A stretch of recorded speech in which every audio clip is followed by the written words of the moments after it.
감정평가사 경제학 강의를 시작하도록 하겠습니다. 이 감정평가사에 있어서의 이 경제학 시험의 수준은요, 한 중상 정도 수준이라고 볼 수가 있겠습니다. 아주 어렵지도 않고, 그렇다고 또 쉽지도 않고, 쉬운 것도 아니고, 중간보다 조금 더 난이도가 있는 그런 수준이라고 제 나름대로 판단하고 있어요. 그러니까 지금 시험 과목으로는 경제학 원론이라고 돼 있지만, 실제 경제학 원론, 우리 그 대학에서 공부하는 그 학생들이 공부한, 우리 경제학과 학생들이 공부하는 경제학 원론 책을 가지고 시험 공부를 했다. 그러면 과락이 나오지 않을까라는 생각이 들어요. 그러니까 시험 수준이 경제학 원론, 과목명은 경제학 원론이긴 하지만 그 경제학 원론보다 조금 더 깊이가 있다는 거죠. 시험 자체 그 난이도 면에서.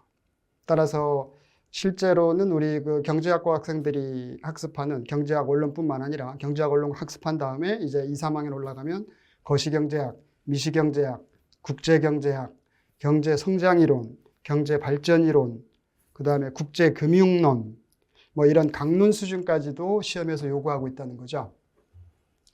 뭐 그렇다고 뭐 아주 깊이 있게 들어가는 것 같지는 않고 일단 그 정도를 맛본 수준에서 시험 준비를 해야만 적정 수준의 점수가 나오지 않을까. 그러다 보니까 제가 이쪽을 강의를 이제 의뢰를 받고 이제 시작하려고 하다 보니까 제 나름대로 얼마의 깊이를 가지고 수업을 진행해야 될까를 고심을 해봤는데 우리가 지금 시험 전체 문항수가 지금 40문제인데요. 이 40문제를 다 맞춘다는 것은 뭐 너무 무리가 아닌가. 일단 뭐 거의 불가능하다고 봐야 되는데 그렇게 생각한 이유가 한 두 가지가 있어요. 일단은 시간이 짧다는 거죠. 이 40문제를 풀 때에 주어진 시간이 거의 뭐 1분에 한 문제꼴로 이렇게 우리가 문제를 풀어야 되는데 내가 아는 문제인데도 시간이 너무 오래 걸려서 다른 문제를 푸는데 오히려 시간을 빼앗겨 버리는 경우들이 있을 수가 있겠더라는 거죠. 그래서 40문제를 다 맞춘다는 것은 불가능하다. 주어진 시간 내에. 뭐 충분한 시간이 주어지면 뭐 더 풀 수도 있을 수 있겠죠. 근데 불가능하다고 봐야 되고. 두 번째는 이 경제학의 범위가 워낙 넓다 보니까 아까도 말씀드렸지만 그 세부적인 강론들을 다 학습한다 하더라도 거기에 안 나와 있는 내용에 안 나와 있는 것이 시험에 출제될 가능성이 있다는 거죠.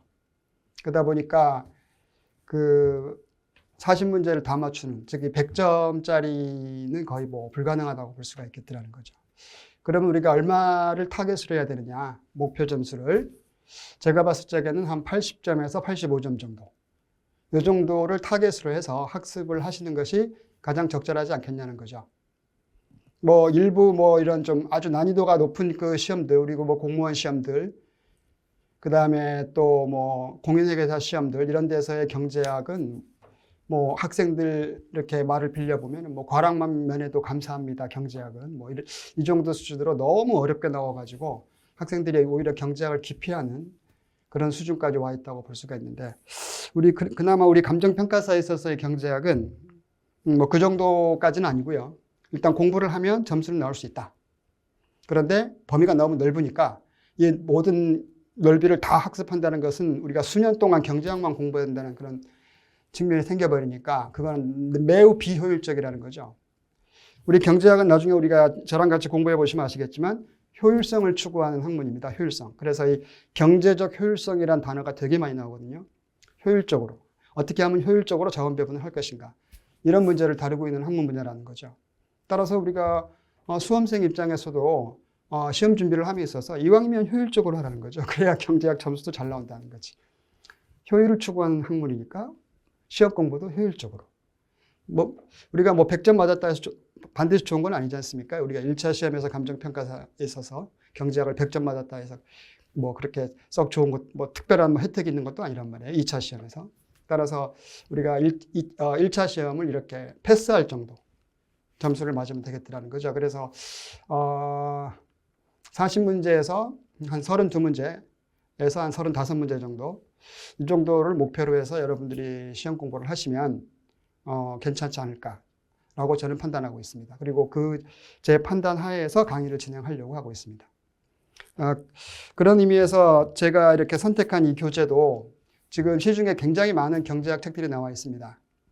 어떤 책들은 뭐 상하권으로 해서 1편, 2편 해가지고 막 이렇게 엄청나게 두껍게 나와 있습니다. 따라서 그거를 공부하는 것이 굉장히 힘들단 말이죠. 한 번 읽는 것도 오랜 시간이 걸려버리고. 따라서 우리가 짧은 시간 내에 우리 뭐 경제학 과목만 있는 게 아니니까 시험 과목에서 우리가 경제학을 빨리 공부하고 일정한 점수를 목표로 하는 점수를 따고 이렇게 하려면 적절한 그 난이도를 조정한 책이 필요하겠다는 거죠. 그래서 제가 여러 책들을 이렇게 검토해 본 결과 지금 이 선정된 교재를 가지고 공부를 하면 제 강의 목표이기도 한 80점에서 85점 정도 이 정도의 점수를 충분히 맞추지 않을까 이렇게 판단하고 있습니다. 올해 2024년에 우리 감정평가사 시험에 나와 있던 경제학 그 기출문제를 이렇게 살펴본 분도 있겠지만 지금 제가 선정한 이 책을 가지고 공부하면 이 책에 안 나와 있는 내용의 문제는 한 문제 정도 있다는 거죠. 한 문제. 한 문제 말고는 나머지 39문제는 다 이 책을 공부하면 충분히 풀 수 있는 문제로 등장했다고 볼 수가 있겠습니다. 그리고 과거 몇 년, 한 5년 정도 추세를 이렇게 살펴보면 우리 기존에 출제됐던 문제들을 보면 강의 내용에 안 나와 있는 문제들이 한 2-3문제 정도는 나올 가능성이 있다는 거죠. 2-3문제 정도.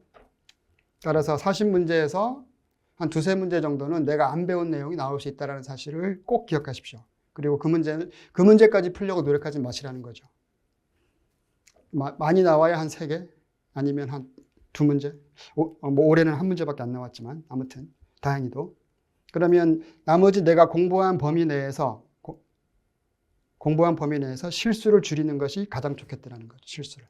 범위를 많이 이렇게 넓혀서 공부하는 것보다 범위를 좁히되 그 범위 내에서 내가 학습한 거는 가능하면 다 맞춘다라는 전략을 가지고 여러분들이 학습을 하신다면 충분히 여러분들 목표를 달성할 수 있지 않을까라고 저는 판단하고 있거든요.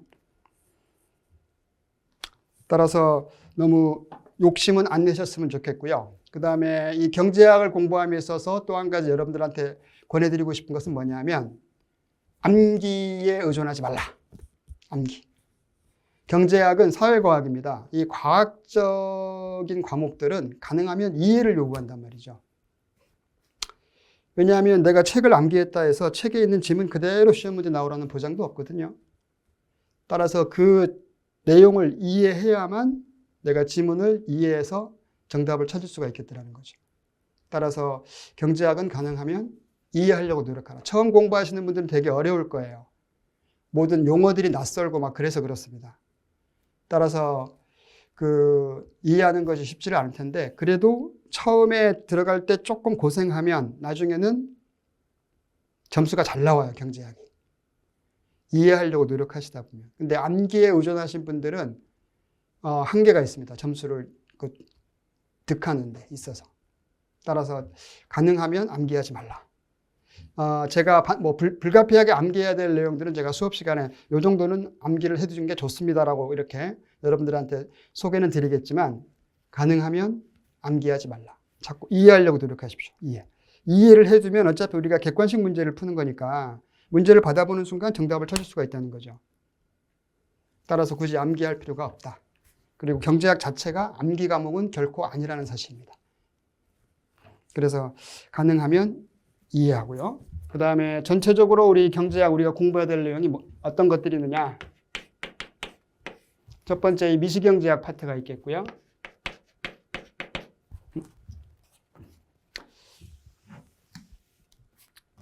두 번째로 이 거시경제학 파트가 있겠고 크게. 그 다음에 이 국제경제학 파트가 있습니다. 이렇게. 그리고 국제경제학은 다시 국제무역이론이 있고요. 그 다음에 국제금융이론이 있죠. 이렇게. 크게 보아서 이 3가지 주제를 우리가 공부해 두면 우리의 목표 점수를 따는데 큰 문제가 없겠다는 거죠. 지금 제가 선정한 이 책도 지금 이 미시경제학 부분이 거의 한 20개의 챕터로 되어 있고요. 거시경제학도 20개 챕터. 그 다음에 이거 각각 무역이론과 금융이론 1개 챕터씩 해가지고 전체 42개 챕터로 되어 있거든요. 42개 챕터.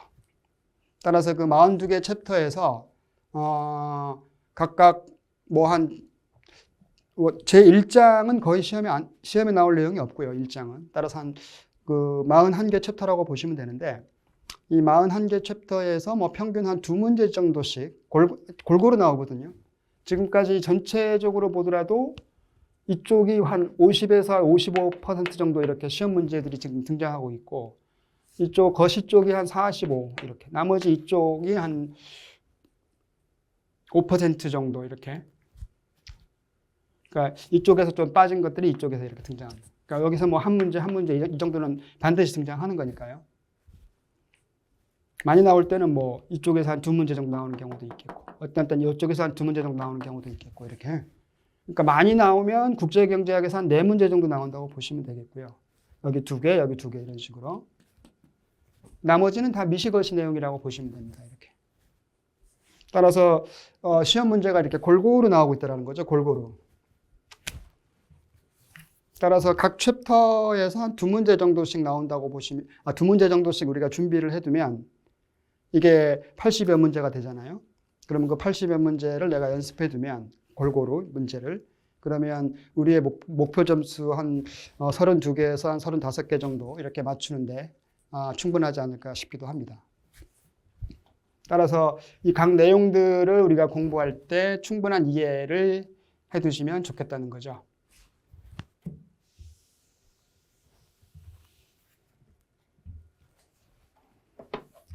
중간중간에 또 제가 필요한 것들 우리 공부해 나가면서 다시 또 소개는 드리겠습니다만 일단 강의를 시작하기 전에 여러분들한테 꼭 해드리고 싶었던 얘기였고요.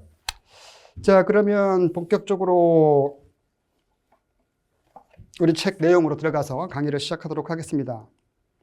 먼저 제 1장, 아까도 말씀드렸지만 보통 대부분의 책 1장들은 그냥 전체적인 거를 소개하기 때문에 거의 시험에 안 나온다고 봐야 되고 그냥 용어들을 알아두면 그 뒷부분을 우리가 학습할 때 도움이 된다 이 정도로 보시면 되겠습니다. 자, 제 1장으로 들어가 보시면은 거기 희소성의 법칙이 등장합니다. 이 희소성의 법칙이 바로 우리 경제학의 출발점이라고 보시면 되겠습니다. 이 희소성의 법칙이 존재하니까 이제 경제 문제가 생겼고 그래서 그 경제 문제를 본격적으로 다루는 학문 분야에 우리 경제학이 출범했다고 보시면 되는데요.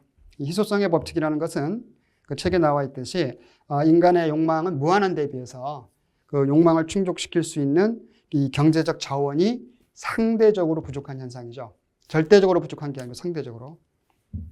이걸 우리가 희소성의 법칙이다. 따라서 이 희소한 자원들을 어떻게 우리가 효율적으로 잘 활용할 것인가. 이 효율성. 우리 경제학에서는 1차로 고려하는 게 효율성이에요. 문제는 너무 효율을 추구하다 보니까 이 공평성이 무너질 수 있다는 거죠. 이 공평성 또는 형평성이라고도 하는데. 그래서 효율과 공평은 약간 상충관계에 놓여 있다는 거죠.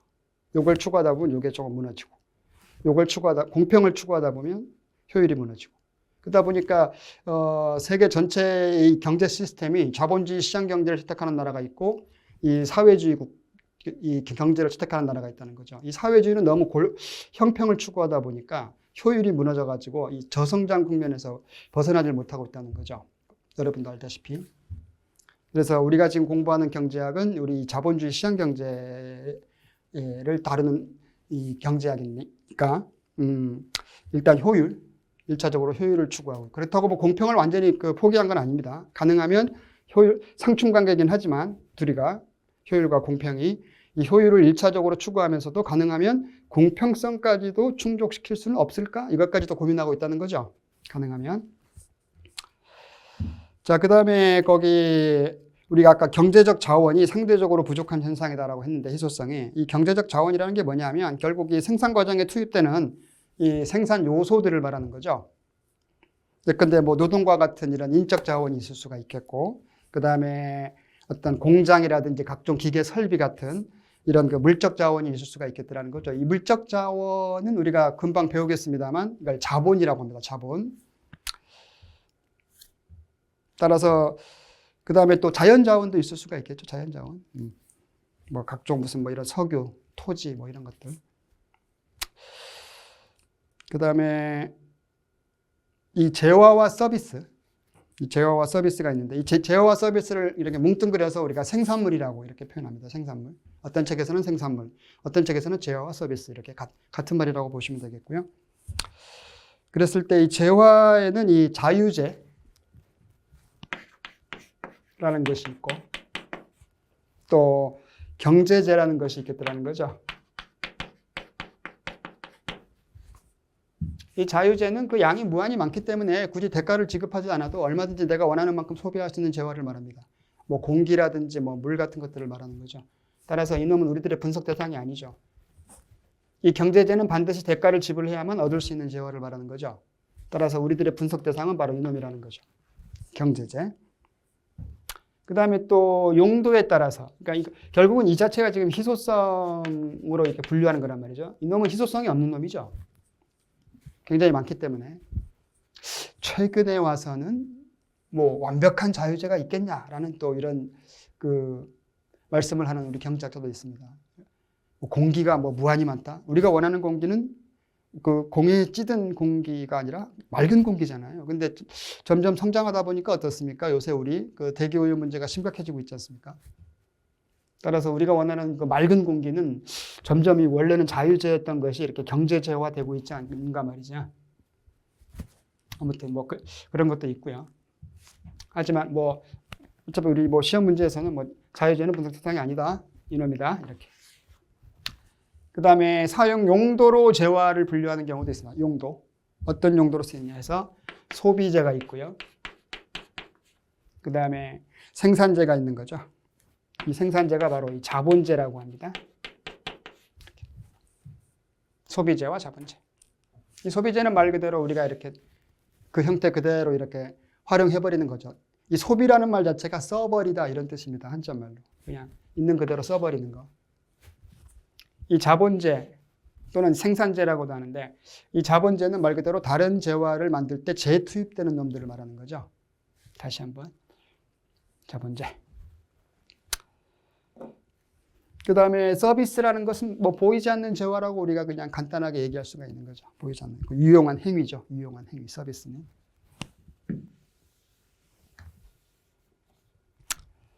그 다음에 이 희소성으로 인해서 경제 문제가 발생했는데 그 경제 문제에 대해서 우리 책 보시면 거기 이제 3대 경제 문제다 해가지고요. 이 폴 사뮤엘슨이라는 경제학자가 얘기한 게 있어요.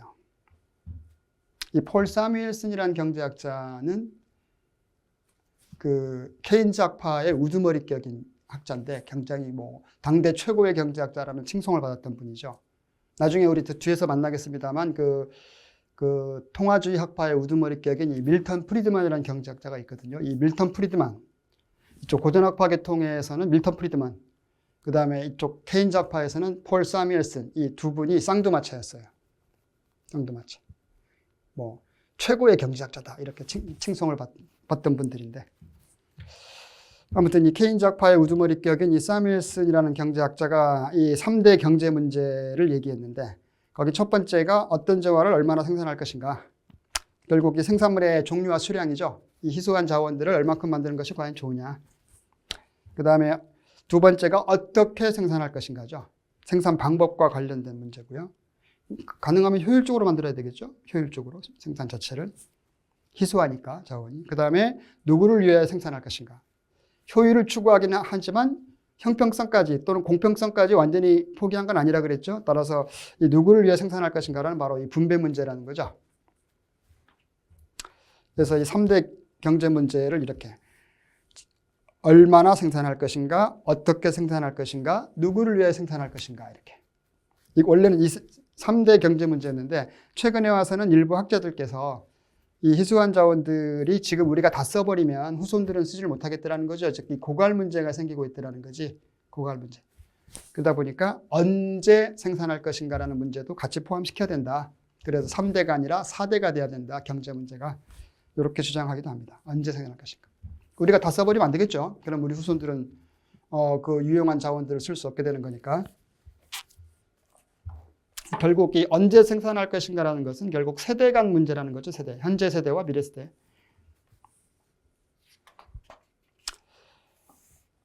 그 다음에 넘버 3로 가보시면은 경제 주체와 경제 순환 해가지고요.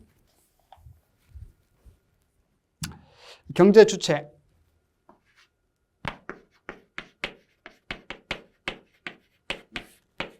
그게 세 파트가 있다고 보시면 되고요. 가계가 있고, 그 다음에 기업이 있고, 정부가 있겠다라는 거죠. 이 가계는 주로 소비 활동을 한다 해서 이 가계의 구성원을 우리가 소비자다 이렇게 하고요. 그 다음에 기업은 주로 생산 활동을 한단 말이에요. 그래서 기업의 구성원들 우리가 생산자다 이렇게 하는 거죠. 그리고 이 경제 활동이라는 말 자체가 경제 활동이라는 소비 및 생산 활동을 말합니다. 크게. 따라서 소비하는 주체가 있고 생산하는 주체가 있으니까 이 자체로서도 하나의 경제가 형성이 되는 거예요. 가계와 기업만으로도. 이걸 우리가 민간 경제다 이렇게.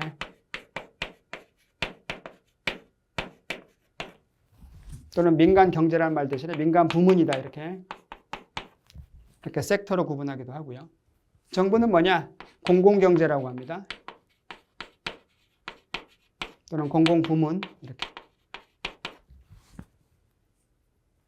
이 정부가 왜 여기에 경제에 들어왔을까? 이거에 대해서 우리가 학습을 해야 된다는 거죠. 과거 지금으로부터 약 한 150년 전만 하더라도 이 정부가 이 경제 문제에는 들어와 있지 않았다는 거죠. 이 가계와 기업만으로 구성된 이 경제. 이것만으로 설명을 했던 거죠, 과거에는.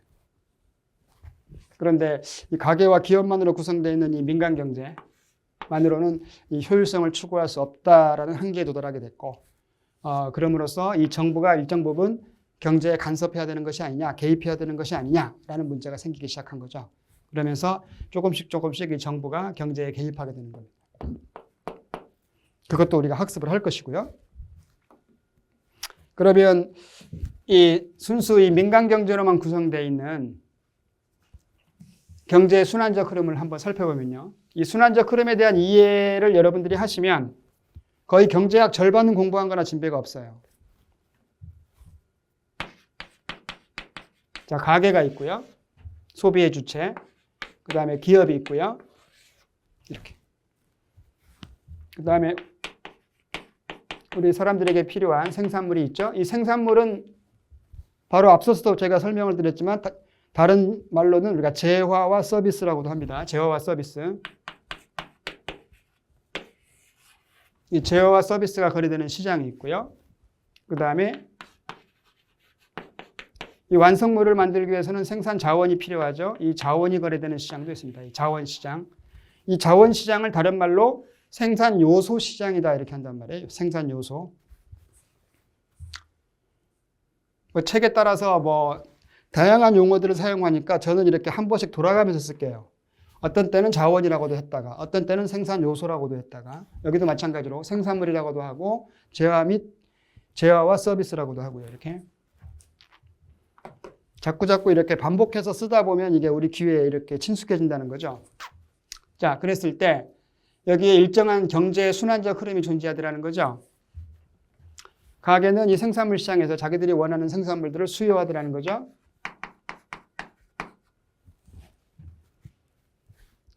생산 과정을 통해서 공급하는 건 바로 기업의 몫이죠. 이렇게.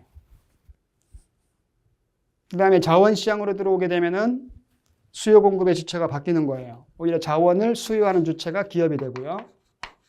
완성품을 만들기 위해서는 생산 요소 또는 생산 자원들이 필요하죠. 그 다음에 가게가 이 생산 자원을 공급하는 거죠. 이렇게. 그 반대급부로는 이 생산물과 자원의 이 물적 흐름이 존재하면 그 반대급부로는 대가 지급이 있었겠죠. 즉 말 그대로 이 화폐적 지급이 있다는 거죠. 그래서 가게가 생산물을 수요한 대가로서 대가를 지불하는데 그걸 우리가 지출이라고 하는 거죠. 지출. 그리고 이걸 받는 사람은 지출이라고 부르지 않죠. 이걸 우리가 수입이라고 한단 말이에요. 그러니까 나중에 우리가 수업 시간에도 계속해서 제가 강조하겠습니다만은 이 지출과 수입은 액수면에선 같아야 돼요. 단지 이걸 물건을 사는 사람이냐, 구매자 입장이냐, 판매자 입장이냐 이 차이만 있는 거예요. 그래서 이름을 달리 부르기 뿐이야. 그러니까 소비자의 지출액이 판매자의 수입액과 같아야 되는 거죠. 액수면에선 같아야 된다. 그 다음에 자원시장으로 들어오게 되면은 기업이 자원을 수요하지 않습니까? 따라서 그 대가 지급이 있겠죠. 이걸 우리가 비용이라고 한단 말이에요. 받는 사람은 이걸 비용이라고 하지 않는 거죠. 이걸 우리가 소득이라고 하는 거죠.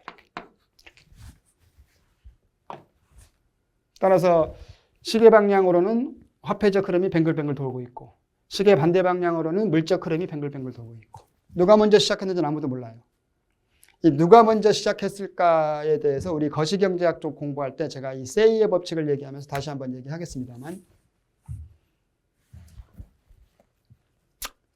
자 여기에서 이 미시경제학은 뭐고 거시경제학은 뭐고 이렇게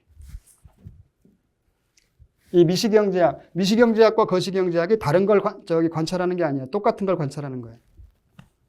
이 순환적 흐름을 관찰하는 건 똑같습니다.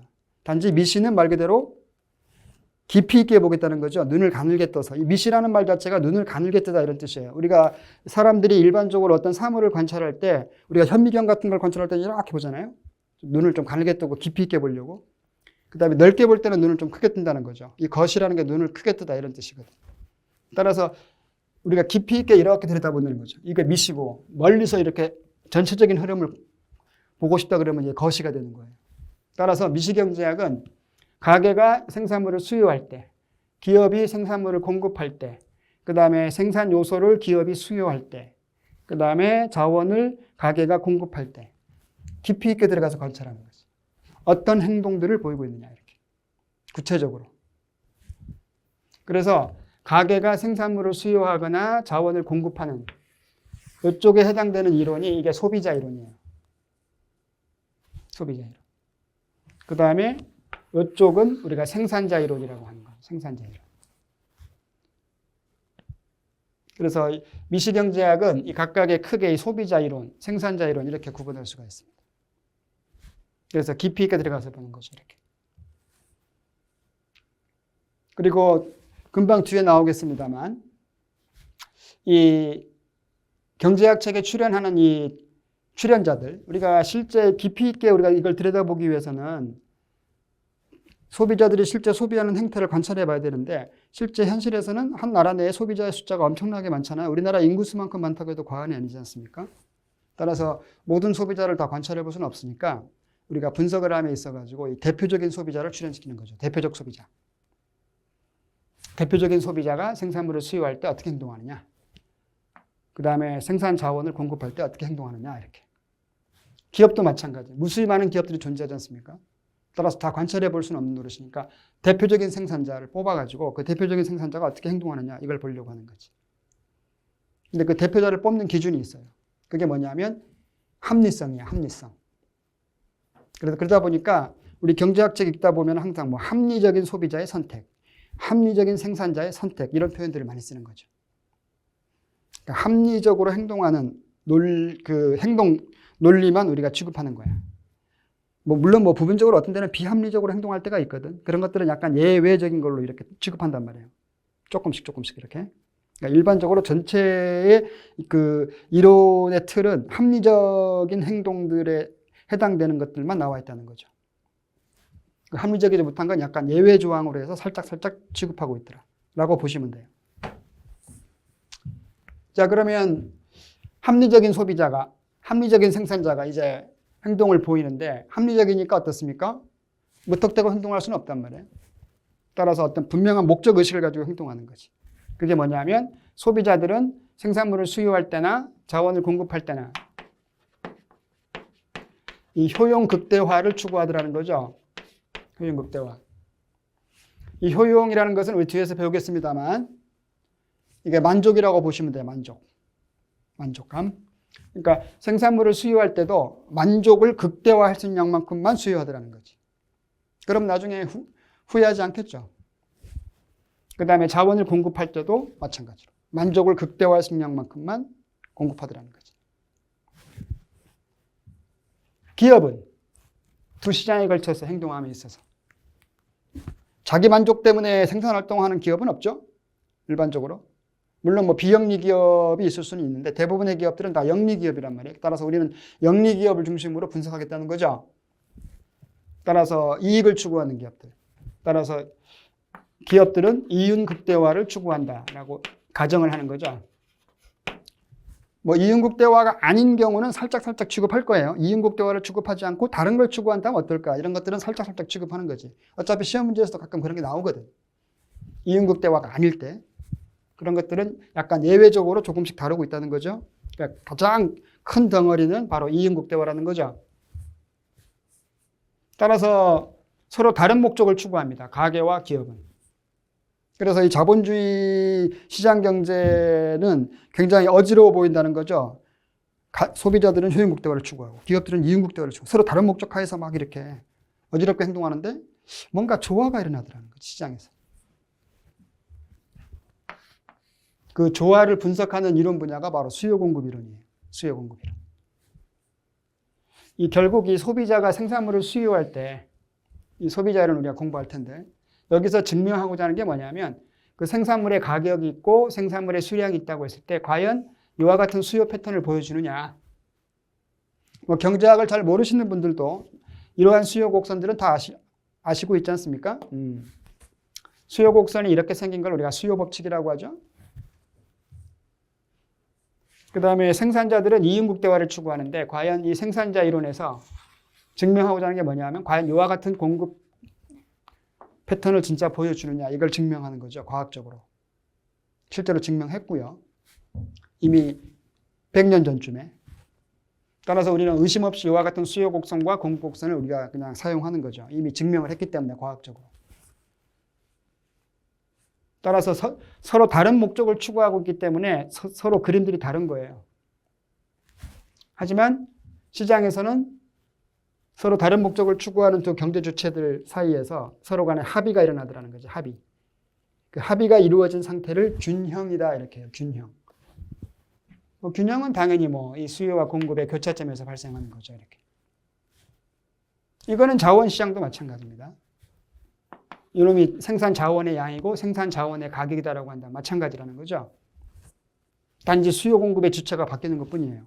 자원시장에서는 오히려 자원을 공급하는 게 가계고요. 자원을 수요하는 게 기업일 뿐이야. 기본적인 논리는 같다는 거죠. 그리고 다 이미 증명이 된 그림들이고 이것들을 우리가 미시경제학에서 공부할 거라는 거죠. 그러면 여기에는 지금 이제 정부가 개입할 여지가 없지 않습니까? 문제는 이 가계와 기업만으로 구성되어 있는 이 순수 민간 경제가 이 시장에서 서로 상호작용을 통해서 이렇게 균형을 달성하는 경우들이 존재하는데 그러면 생산 자원들이 다 효율적으로 배분이 이루어진다는 거죠. 문제는 이 생산물 시장과 이 자원 시장이 효율성을 달성하기 위해서는 그 시장의 모양이 완전 경쟁 시장이어야 돼요. 완전 경쟁 시장. 그런데 현실에서는 이 완전 경쟁인 생산물 시장과 생산 요소 시장이 없더라는 거지. 현실에서는. 현실에 있는 시장들은 다 불안정 경쟁 시장만 존재해요. 이 불안정 경쟁 시장에는 우리 뒤에서 공부하겠지만은 독점 시장도 있고 과점 시장도 있고 독점적 경쟁 시장도 있다는 거죠. 현실에는 이런 시장들밖에 없더라는 거지. 따라서 현실에 있는 시장들은 다 비효율적이에요. 완전 경쟁만이 유일하게 효율성을 낳을 수 있는 시장인데 완전 경쟁 시장은 현실에서 존재할 수가 없다는 거죠. 그러다 보니까 이 순환적 흐름 자체가 효율성이 떨어지고 있다는 거지. 그 효율성이 떨어지는 현상, 그걸 우리가 시장 실패라 그래요. 시장 실패. 이 시장 스스로가 효율적인 자원 배분을 낳을 수 없는 상태를 말합니다. 이걸 우리가 시장 실패라 그래요. 뭔가 시장 기능에 문제가 있다는 거지 말 그대로. 이런 시장, 현실에서는 이렇게 시장 실패가 존재하니까 정부의 개입이 필요하다라고 주장하는 학자들이 생겨난 거죠. 이 시장 실패를 교정하기 위해서. 정부 개입. 그래서 여기에 이제 정부가 들어오는 거죠. 그러면 정부가 들어오면 이게 어떻게 될까? 정부를 한번 집어넣어 볼게요. 정부가 들어왔다 이렇게. 그러면 정부도 생산물 시장에 생산물을 수입하고요. 정부의 고유 업무를 수행하기 위해서 필요한 것들을 이렇게 살 수밖에 없지 않습니까? 그에 대한 대가 지급을 할 것이고 자원시장에서도 자원을 수요합니다. 그에 대한 대가 지급을 할 것이고요. 그 대신에 수입 기반은 각 민간 경제 주체로부터 이 조세를 걷더라는 거죠. 이렇게. 이게 주수입원이란 말이에요. 모든 경제 주체들은 수입이 있고 그 수입을 기반으로 해서 지출을 행합니다. 모든 경제 주체들은. 예컨대 가게는 이 소득이라는 이 수입이 있지 않습니까? 여기서. 그래서 이렇게 지출을 할 수 있는 것이고요. 그 다음에 기업은 여기에서 이 수입이 있지 않습니까? 있으니까 여기에서 비용을 지불할 수 있는 거죠. 이렇게. 근데 정부는 두 시장에서 지출만 해. 그 대신에 조세를 통해서 조세 수입을 걷더라는 거죠.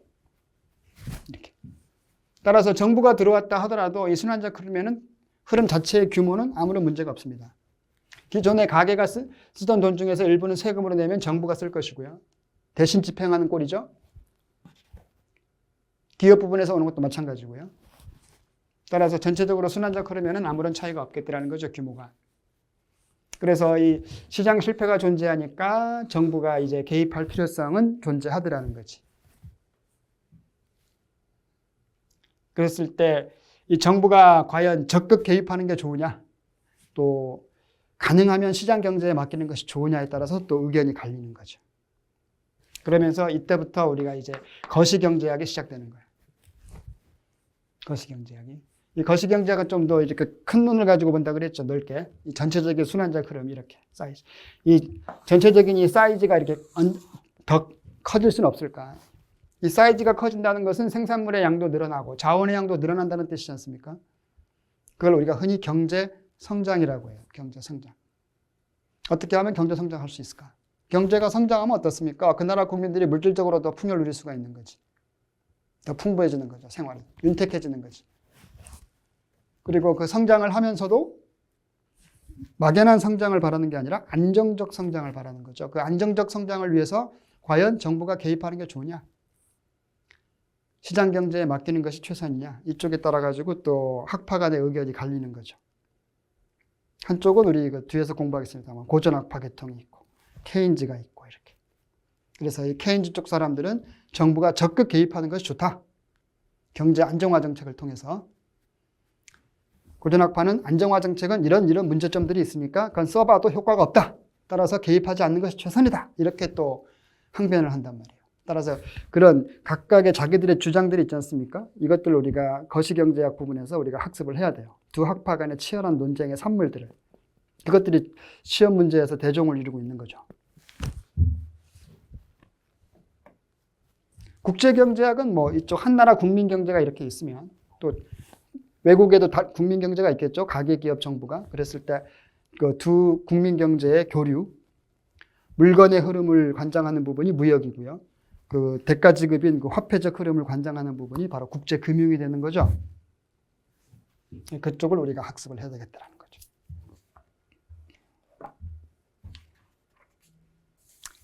제2절로 가시면 제가 그 설명했던 부분들이 이제 조금씩 등장할 것이고요. 잠시 쉬었다가 계속해서 강의를 이어가도록 하겠습니다.